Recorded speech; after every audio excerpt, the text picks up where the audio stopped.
ಸದ್ಯ ರಾಜ್ಯದಲ್ಲಿ ಸಿಕ್ಕಾಪಟ್ಟೆ ಸದ್ದು ಮಾಡ್ತಾ ಇರುವಂತದ್ದು ಬಿಜೆಪಿ ರಾಜ್ಯಾಧ್ಯಕ್ಷರ ಬದಲಾವಣೆಯ ವಿಚಾರ. ಈ ವಿಚಾರಕ್ಕೆ ಸಂಬಂಧಪಟ್ಟಂತೆ ಒಂದು ಶಾಕಿಂಗ್ ಸ್ಟೇಟ್ಮೆಂಟ್ ಅನ್ನು ಕೊಡಲಾಗಿದೆ.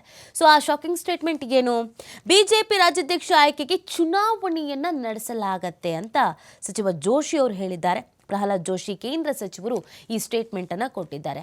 ಅಂದ್ರೆ ನಮ್ಮ ಕರ್ನಾಟಕದಲ್ಲಿ ಮಾತ್ರ ಎಲೆಕ್ಷನ್ ಮಾಡಿ ರಾಜ್ಯಾಧ್ಯಕ್ಷರ ನೇಮಕ ಮಾಡ್ತಾರಾ? ಇಲ್ಲ. ಸೊ ಅದಕ್ಕೂ ಅವರು ಒಂದು ಕ್ಲಾರಿಟಿ ಕೊಟ್ಟಿದ್ದಾರೆ. ಏನು ಹೇಳಿದ್ದಾರೆ ಅಂತಂದ್ರೆ, ರಾಜ್ಯದಲ್ಲಿ ಚುನಾವಣೆಯ ಮೂಲಕ ಮುಂದಿನ ಬಿಜೆಪಿ ರಾಜ್ಯಾಧ್ಯಕ್ಷರ ಆಯ್ಕೆ ನಡೆಯಲಿದೆ. ಶಿವರಾಜ್ ಸಿಂಗ್ ಚೌಹಾಣ್ ಮೇಲ್ವಿಚಾರಕರಾಗಿದ್ದಾರೆ ಅಂತ ಕೇಂದ್ರ ನವೀಕರಿಸಬಹುದಾದ ಇಂಧನ ಸಚಿವ ಪ್ರಹ್ಲಾದ್ ಜೋಶಿ ತಿಳಿಸಿದ್ದಾರೆ. ಸುದ್ದಿಗೋಷ್ಠಿಯನ್ನು ಮಾಡಿದ್ರು. ಈ ಸುದ್ದಿಗೋಷ್ಠಿಯಲ್ಲಿ ಅವರು ಹೇಳಿದ್ದಾರೆ, ಮುಂದಿನ ಬಿಜೆಪಿ ರಾಜ್ಯಾಧ್ಯಕ್ಷರ ನೇಮಕ ಕುರಿತು ಸುದ್ದಿಗಾರರ ಪ್ರಶ್ನೆಗೆ ಪ್ರತಿಕ್ರಿಯಿಸಿದ ಸಚಿವರು, ಈಗಿನ ರಾಜ್ಯಾಧ್ಯಕ್ಷರು ಚುನಾವಣೆ ಮೂಲಕ ಆಯ್ಕೆ ಆದವರಲ್ಲ, ಪಕ್ಷದ ಹೈಕಮಾಂಡ್ ಅವರ ನೇಮಕ ಮಾಡಿದೆ. ಎಲ್ಲರ ಸಮ್ಮತಿ ಮೇರೆಗೆ ಅವರನ್ನು ನೇಮಕ ಮಾಡಲಾಗಿದೆ ಅನ್ನೋದನ್ನು ಹೇಳೋದ್ರ ಜೊತೆಗೆ ನಮ್ಮ ರಾಜ್ಯದಲ್ಲಿ ಮಾತ್ರ ಅಲ್ಲ, ಎಲ್ಲ ರಾಜ್ಯದಲ್ಲೂ ಕೂಡ ಇದೇ ಥರದೊಂದು ನಿರ್ಧಾರವನ್ನು ಕೈಗೊಳ್ಳಬೇಕು ಅಂತ ಪ್ಲಾನ್ ಮಾಡ್ಕೊಂಡಿದ್ದೀವಿ ಅಂತ ಹೇಳಿದ್ದಾರೆ. ಇದೀಗ ಪಕ್ಷದ ಎಲ್ಲ ಹಂತಗಳಲ್ಲಿ ನಡೆಯುವಂತೆ ಮುಂದಿನ ರಾಜ್ಯಾಧ್ಯಕ್ಷರ ಸ್ಥಾನಕ್ಕೂ ಕೂಡ ಚುನಾವಣೆ ನಡೆಯಲಿದೆ.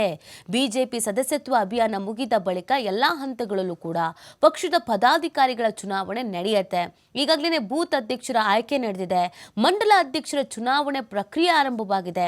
ಅದೇ ರೀತಿ ಪ್ರತಿ ರಾಜ್ಯದ ಬಿಜೆಪಿ ಅಧ್ಯಕ್ಷರ ಚುನಾವಣೆಗೆ ಸಂಬಂಧಿಸಿದಂತೆ ಒಬ್ಬೊಬ್ಬರನ್ನ ಮೇಲ್ವಿಚಾರಕರನ್ನಾಗಿ ನೇಮಕ ಮಾಡಲಾಗಿದೆ. ಕರ್ನಾಟಕದಲ್ಲಿ ಶಿವರಾಜ್ ಸಿಂಗ್ ಚೌಹಾಣ್ ಮೇಲ್ವಿಚಾರಕರಾಗಿದ್ದಾರೆ ಅಂತ. ಅಂದ್ರೆ ಬಿಜೆಪಿಯಲ್ಲಿ ಇತ್ತೀಚಿನ ದಿನಗಳಲ್ಲಿ ಶಿಸ್ತು ಅನ್ನೋದು ಹೊರಟು ಹೋಗ್ಬಿಡ್ತಾ ಅನ್ನೋ ಪ್ರಶ್ನೆ. ಮೊದಲೆಲ್ಲ ಹೈಕಮಾಂಡ್ ನಾಯಕರು ಯಾರನ್ನ ಆಯ್ಕೆ ಮಾಡ್ತಾರೋ ಅಥವಾ ಇವರು ಓಕೆ ಅಂತ ರಾಜ್ಯಾಧ್ಯಕ್ಷರನ್ನಾಗಿ ನೇಮಕ ಮಾಡಿದ್ಮೇಲೆ ಅದ್ರ ಬಗ್ಗೆ ಯಾರು ಮಾತಾಡ್ತಾ ಇಲ್ಲ. ಹೈಕಮಾಂಡ್ ನಾಯಕರ ನಿರ್ಧಾರವೇ ಅಂತಿಮ ನಿರ್ಧಾರ ಆಗಿರ್ತಿತ್ತು. ಆದರೆ ಈಗ ಆಗ್ತಿರುವಂಥ ಕಚ್ಚಾಟ, ಬಣಬಡಿದಾಟ ಇದೆಲ್ಲವನ್ನು ನೋಡಿ ರಿಸ್ಕೇ ತೆಗೆದುಕೊಳ್ಳೋದು ಬೇಡ ಅಂತ ನಿರ್ಧಾರಕ್ಕೆ ಬಂದಂಗಿದೆ. ಸೊ ಬಿಜೆಪಿ ರಾಜ್ಯ ಅಧ್ಯಕ್ಷರನ್ನ ಆಯ್ಕೆ ಮಾಡೋದಕ್ಕೂ ಕೂಡ ಚುನಾವಣೆಯನ್ನು ಮಾಡಲಾಗತ್ತಂತೆ. ವಿಜಯೇಂದ್ರ ಅವರ ಅವಧಿ ಮುಗಿತಾ ಬಂತು. ಅವರನ್ನು ಅಧಿಕಾರದಿಂದ ಕೆಳಗಿಳಿಸಬೇಕು ಅಂತ ಒಂದು ಟೀಮ್ ಆಲ್ರೆಡಿ ಆಕ್ಟಿವ್ ಆಗಿದೆ. ಶೋಭಾ ಕರಂದ್ಲಾಜೆ ಅವರ ಹೆಸರು ಮುಂಚೂಣಿಯಲ್ಲಿದೆ. ಯತ್ನಾಳ್ ಅವರ ಬಣದಲ್ಲಿ ಇಬ್ಬರ ಹೆಸರು ಮುಂಚೂಣಿಯಲ್ಲಿದೆ.